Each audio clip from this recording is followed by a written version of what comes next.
welcome back. It's your friend Bougie Bree. Thanks for joining me. I really appreciate you spending time with me. I know there's other things you could be doing, but you choose to hang out with me for a little bit, and I appreciate that, so thanks. Sorry, I smoke, okay? Let's just get that out there. I'm working really hard. I'm cutting back to get to a point where I can quit. So I was smoking a cigarette before I came inside, and I tried to put it out, and I was not successful, and it was still burning. So I'm gonna do a get ready with me, because you know I love doing those. But I'm gonna do a get ready with me with a second chance, last chance palette. So and then I'm gonna talk about kind of like my life and what's going on with me, because I haven't posted. I've posted, but it was stuff I already pre-recorded, and so just kind of want to talk about a couple of things and speak to some stuff that another YouTuber creator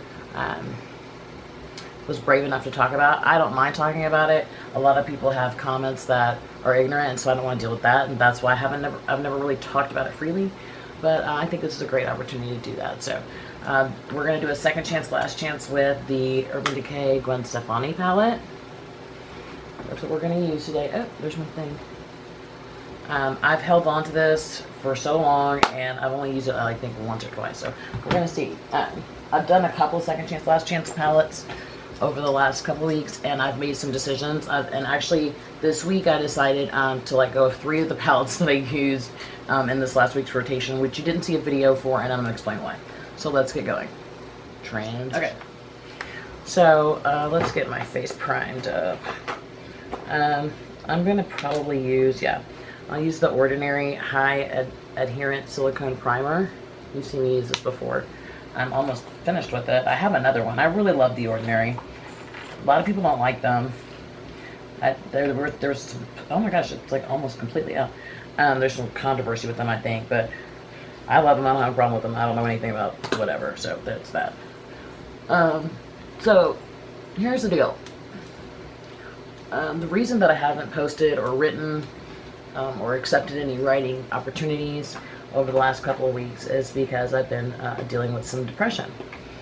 Now, there's a lot of people that deal with depression all over the world, and a lot of people use the word very loosely and don't understand the seriousness, I think, of the word. I'm going to use the NYX Dark Circle. I don't really have dark circles, but I have this like little area right here that I want to kind of cover up a little bit. I don't think people really understand the seriousness of using the word depressed. I'm really depressed. I don't think they really get what that means for a lot of us who've suffered for so long. I've been living with what is known as treatment-resistant depression for over 20 years. And that basically means like this person, not that this person is hopeless, or I don't want you to think that, has tried every treatment that we have available that is reasonable, right? And so it lends to the idea that I need to see like I already see a psychiatrist, you know. I don't see a PC, I don't see an internist for my psychological issues. I see a psychiatrist, which is what you're supposed to do. You don't go to a PC for you know, cancer.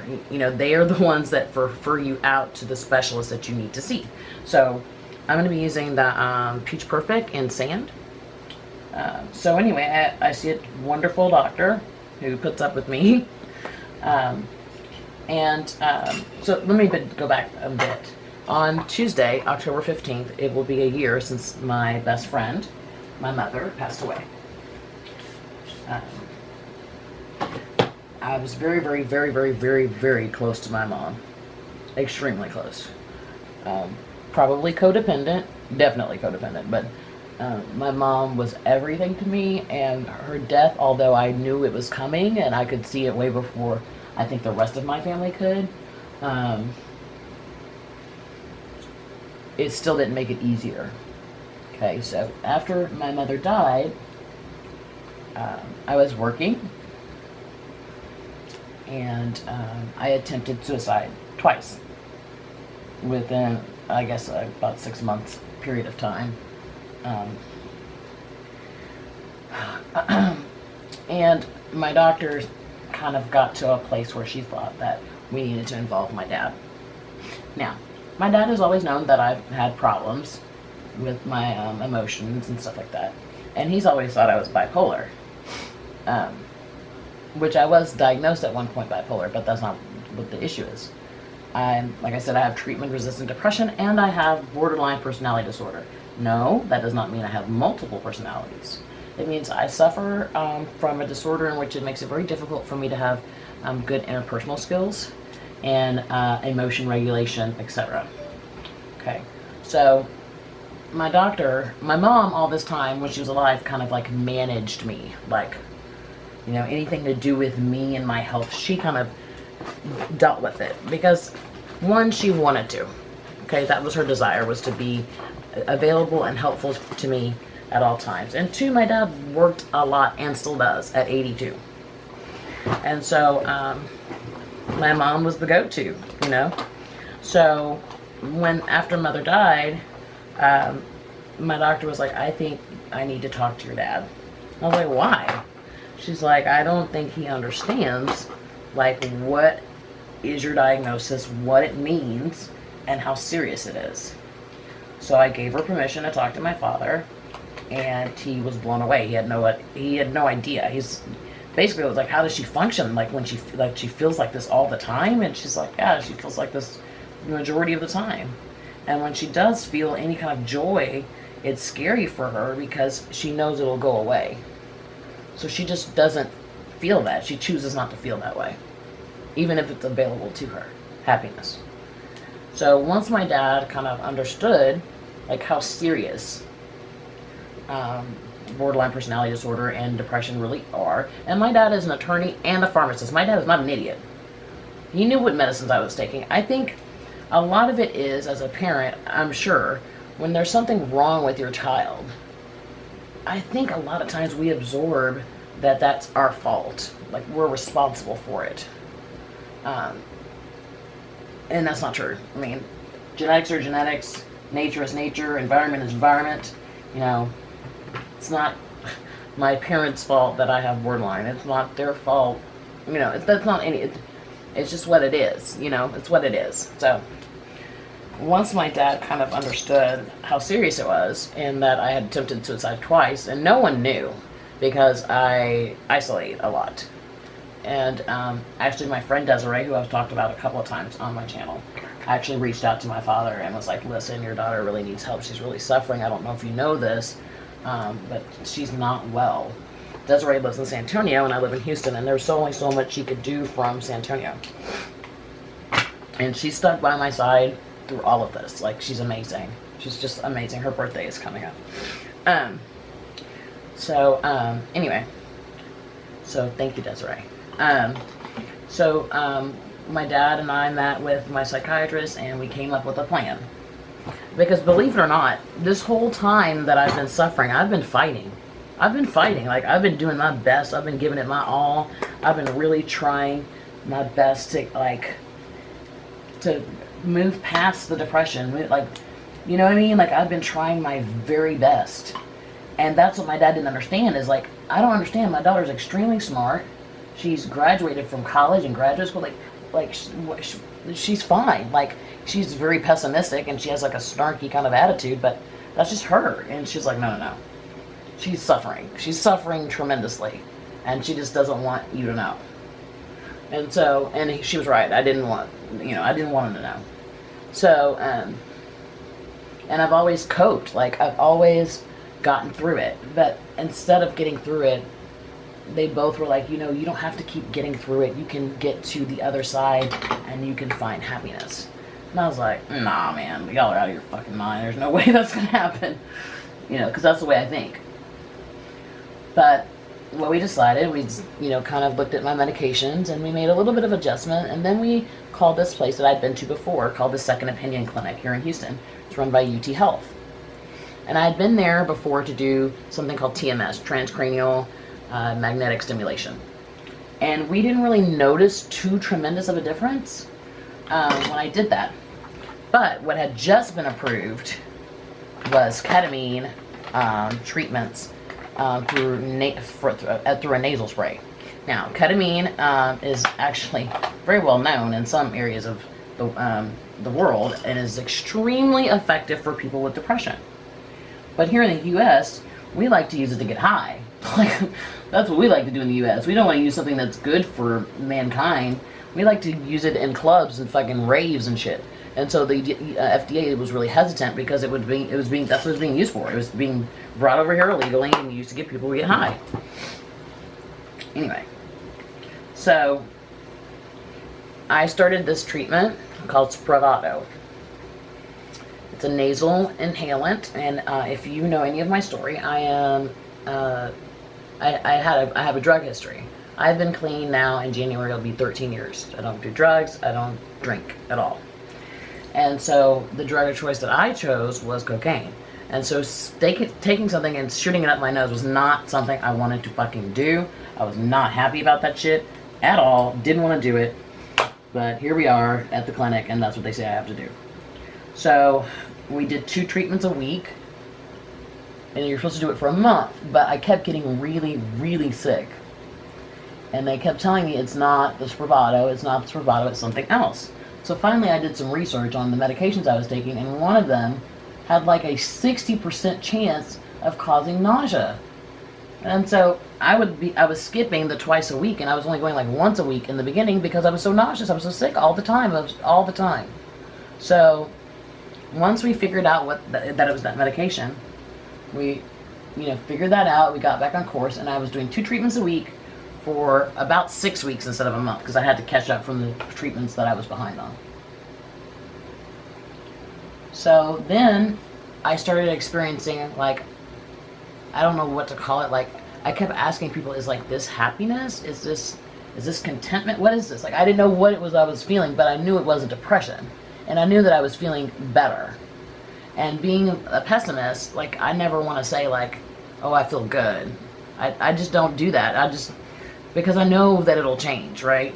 And that's the thing about being borderline, is that we have difficulty transitioning emotion. So we usually just pick one emotion, and that's just the emotion we stick with. And mine was depression, or pessimism and all that kind of stuff, just being down all the time. It was just easier to stick with that than deal with the up and down of like happy, sad, all that other shit. So my dad was like, I think you're experiencing some contentment. So I was like, huh. And it was great. And then out of nowhere, it stopped. And at that time, I had gone down to 1 treatment a week.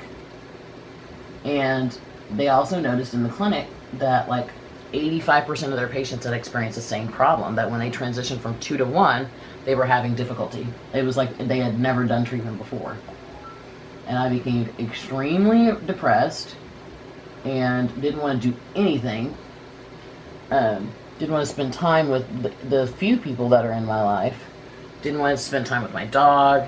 Just very sad. But I kept pushing, because I always do that. Even if I don't feel good, I go to work. Even if I don't feel good, I help, or I do what that's just the way I am.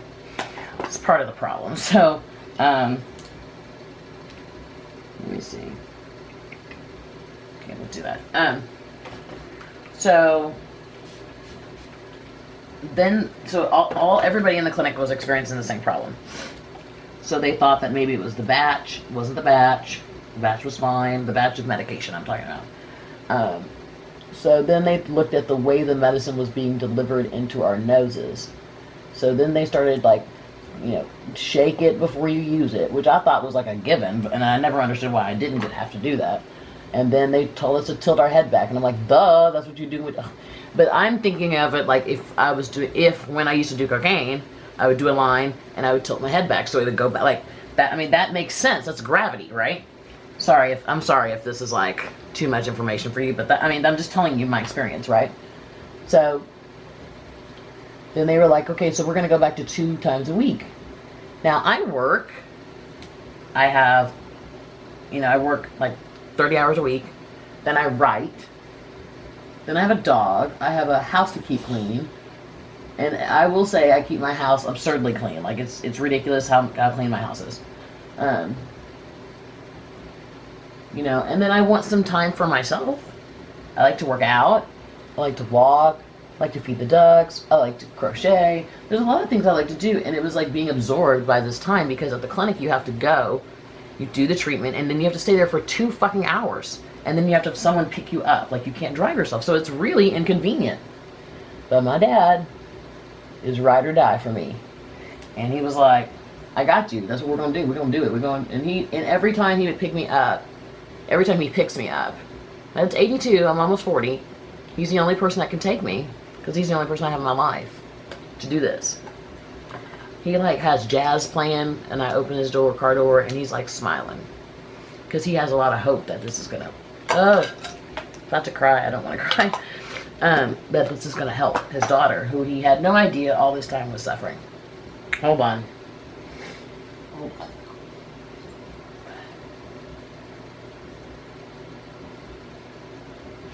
I don't want to mess up my makeup. I think I'll edit this part out. Every time he picks me up, you know, he's like, hey daughter, and he's like really happy and just really positive because he believes, one, that I deserve happiness. He believes I deserve that, even if I don't. And he's going to do anything in his power to help me get there. Wow, that was weird timing. My camera just cut off. So, anyway. So, my dad went out of town Wednesday to Georgia. My dad is from Georgia. And he has 11 brothers and sisters, one of which is deceased. My dad is the oldest boy. So my dad's like the oldest. He's 80, or his sister's the oldest. She's 83. And then they have a sister that's like 60. Like that, they're really like all spread out, all from the same parents. So,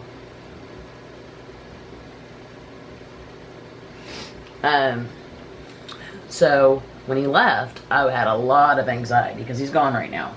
I had a lot of anxiety. I was really freaking out because my mom's anniversary of her death is next week, and I started thinking like, what if he doesn't make it back? And you know, just really giving myself something to worry about, really, to be honest with you, because my dad is extremely, like, he's in excellent shape. My stairs right here in my apartment are fucking impossible. They're so, like, everybody that comes to visit me, they're like, what's up with your stairs? They're steep as shit. He will walk up them and skip a step, but, you know, like, he's in that good of a shape. Plus, he has super long legs because he's, like, 6'5". So, whenever, like, if I'm sick or something, he brings me something, he insists on coming up the stairs and me not going down the stairs. Like, he just, when I get out of his car after the treatment, because it leaves you a little woozy, he waits and watches me walk up the stairs to make sure I get upstairs okay. Like, that's the kind of dad I got, right? He's amazing. So, while I've been gone, while he's been gone, he's been calling, checking on me, and he's having a great time, which is such what I wanted for him. Like, I wanted him to have a really good time with his family. They're just all down there having big fun, you know, cookouts, all that kind of stuff, just really family stuff. And they do this every year. And I think it was really important for him to go because my parents were married for almost 55 years. My mom died 2 days short of their wedding anniversary. And so I really wanted him to go and have a good time. And I didn't want him to worry about me, but I definitely wanted him to check in, like, all the time. And he has been. So, I guess what I'm getting at is that my mom's birthday was in September. Her anniversary of her death is next week. And, you know, I was having these treatments, and then they stopped working. And then I had another situation where I had somebody staying with me that I was helping that didn't appreciate that help and was doing drugs, and I can't have that in my house, you know. So I had a bunch of stuff happen. Ow, shit. Sorry, that was my knee. I had a bunch of stuff happen, and I'm not taking care of myself. I'm not eating right. I'm not taking care of myself. I'm not doing the things that I like to do for myself, and now I'm depressed. And that's why I didn't film the last week or two, or like I turned down writing opportunities. I just didn't want to do it. But my dad kind of taught me something while he was gone. You know, he's 82. He's on a plane flying to see his family, his brothers and sisters. He's driving from somewhere in Alabama to somewhere in Georgia because he was born in a little bitty ass town. So it's not like you can fly into his town. That's not going to happen. And he's doing all this. He's doing it after his wife passes away. They were together longer than 55 years because they were together in college. The love of his life is gone. His daughter is struggling with depression, you know, and he's going out there and he's taking care of himself. And I find that really fucking inspiring. Like, yeah, my dad's a badass guy. And so, I'm not going to let him down. I'm not going to let myself down. Because whether my family realizes or not, my brother and my sister and my nieces and my nephews, they are depending on me. They don't know it yet, but they are. I don't have time to sit and wallow and feel bad for myself. I've got to get into action and figure out what the next step is in getting better. And I'm not saying that people that struggle or don't push the way I do, that there's something wrong with them. I'm not saying that at all.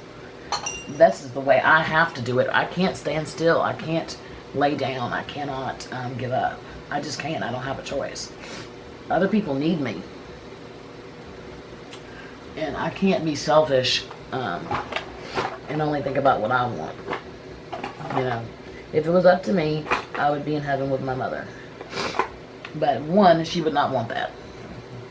She don't want me there prematurely. And two, she knows that my brothers and sisters and my brother and sister and my nieces and nephews need me. And we're not all on the best terms right now. And that's okay. That happens with family. But we need each other. And whether we realize it or not. And I'm not going to check out early or try to be selfish and not get better. I have other people to think about.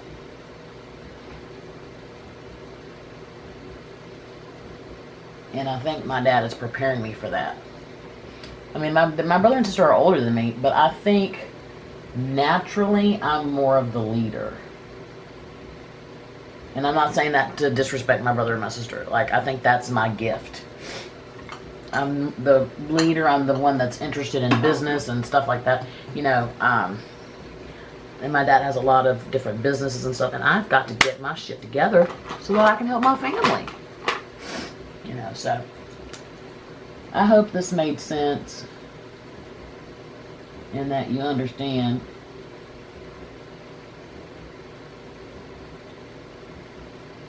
And if you have someone in your life that's suffering from depression, know that you look toward, don't look towards blaming them or ostracizing them, but look towards helping them find a way out of their pain.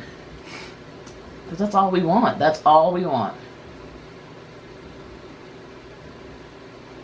We don't want to feel the pain, but we don't know what the joy will be like either. I think that looks okay. Okay, so this was the palette I used. I used I didn't even know when we're brushing my hair right now. I permed it yesterday. Relaxed it, whatever y'all say nowadays. So this is the palette that I used. And I'd like to give it one more chance. I think it did fine. But I think I can get this look with other stuff. But on the other hand, this is a collector piece for me. So, for right now, it stays. I'll revisit this in like six months or so. But it performed well. Like, I wish that there was, it's all cool tone browns. The palette is all cool tone browns as far as transitions. I wish there was like a neutral brown. Any like, or, you know, it's just like, this is all cool tone, this is all cool tone. And there's, the transitions are not enough for my skin. Like, I had to go in with a deeper color than I would have. So, I don't know about, you know. It wasn't made for me. It was made for Gwen Stefani, and she don't look like this. So anyway, thank you guys for hanging out with me. I'm sorry if I babbled on, but I think this is an important subject. And just remember, if things are going sideways in your life, it does get real. It gets different, and then it gets real fucking different. So hang on. Thanks for watching. me, and I hope you guys have a fantastic day. Bye.